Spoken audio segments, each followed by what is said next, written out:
اور کھجور کا. ٹھیک ہے, لیکن ہم بچپن سے سن رہے ہیں, جب بھی فطرے کی باری آتی ہے ہم پہلے 50 روپے تھا وہ دے دیا, 100 دے دیا, 200 دے دیا, 300 دے دیا. ہمیں یہ پوری حدیث یا تو ہم نے پڑھی نہیں تھی یا ہمارے ذہن میں نہیں تھی, مگر حدیث پاک میں 4 قسم کا فطرہ بیان ہوا ہے. غریب آدمی گندم کا فطرہ دے دے کوئی بات نہیں, مگر جو روزانہ بہترین افطاری کر رہا ہے, بہترین کھانے کھا رہا ہے, سچ بتاؤ اس کو کون سا فطرہ دینا چاہیے؟ میری افطاری روز اجوا کھجور سے ہے اور عید والے دن میں گندم کا فطرہ دے آتا ہوں. ہمیشہ یاد رکھے اچھا خرچ کرے نا. اس بار فطرہ جس کو اللہ نے جیسا نوازا ہے, غریب آدمی کے لیے بات نہیں کر رہا, جس کو نوازا ہے رب نے. کیا ہم کبھی ایسا کرتے ہیں کہ عید کی شاپنگ کے لیے جائیں دکاندار سے کہیں کہ یار جو کپڑا سب سے سستا ہے وہ نکال دو, سب سے سستے جوتے نکال دو, میں نے عید پڑھنی ہے. بہترین چاہیے, اپنے لیے بہترین لینا ہے, اللہ کی راہ میں لوئسٹ والا فطرہ دینا ہے. خود غور کریں, خرچ کیجئے گا, دل سے کریں, اللہ اور نوازے گا. اور یہ تو وقت ہے لوگوں کو بانٹنے کا, یہ وقت ہے مسلمان بھائیوں کا ہاتھ پکڑنے کا, غریبوں کی مدد کرنے کا. کسی کی افطاری اچھی کر دیں, کسی کی سحری اچھی کر دیں, کسی کو لباس دے کر اس کی عید اچھی کر دیں. نہ جانے کس کی دعا کے صدقے آپ کا بیڑا پار ہو جائے گا. تو اے میرے پیارے اسلامی بھائیوں, جو میں نے مولا علی شیر خدا کرم اللہ تعالی وجہ الکریم اور ان کے خاندان کا واقعہ سنایا, اس میں میسج یہ تھا کہ سخاوت اس کو کہتے ہیں.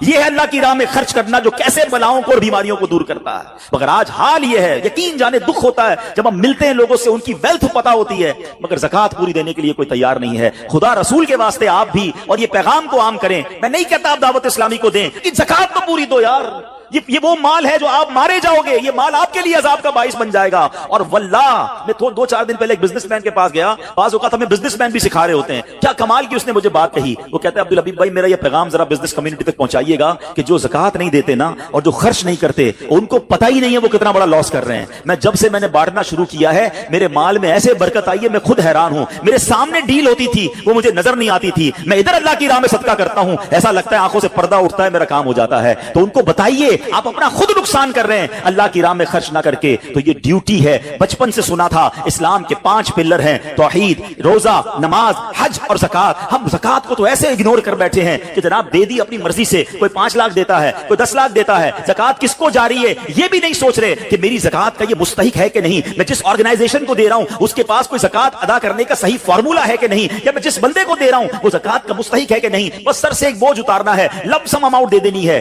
یہ نہیں چلے گا. خدا را یاد رکھیے, زکات پوری کیلکولیٹ کرنا بھی آپ کی ذمہ داری ہے اور صحیح مستحق تک پہنچانا بھی آپ کی ذمہ داری ہے. اور آپ بلیو کریں, جس دن آپ نے یہ کام کر لیا آپ ملٹیپلیکیشن دیکھیں گے, آپ اپنے غم اور اپنی پریشانیاں دور ہوتے ہوئے دیکھیں گے. میں رب کریم سے دعا کرتا ہوں اللہ ہمیں دل کھول کر اپنی راہ میں خرچ کرنے کی توفیق عطا فرمائے. اور پھر سب سے پہلا حق آپ کی زکات کا وہ حق ہے آپ کے اپنے غریب رشتہ داروں کا. اپنے غریب رشتہ داروں کو آپ دیجئے زکات, کیونکہ جو اپنے رشتہ داروں کو زکات دیتا ہے, صدقہ کرتا ہے, اس کو ڈبل ثواب ملتا ہے. ایک صدقہ دینے کا, ایک صلہ رحمی کرنے کا. اور پھر آپ کے غریب رشتہ داروں سے بات زکات بچ جائے تو پھر میری گزارش ہے کہ دعوت اسلام کتنے بڑے پیمانے پر دنیا میں کام کر رہی ہے, تو اپنی زکات کا اپنا حصہ جو ہے اس میں ضرور عطا فرمائیں. اللہ کریم ہم سب کا جمع ہونا اپنی بارگاہ میں قبول فرمائے. آمین بجاہ النبی الامین صلی اللہ تعالی علیہ وسلم.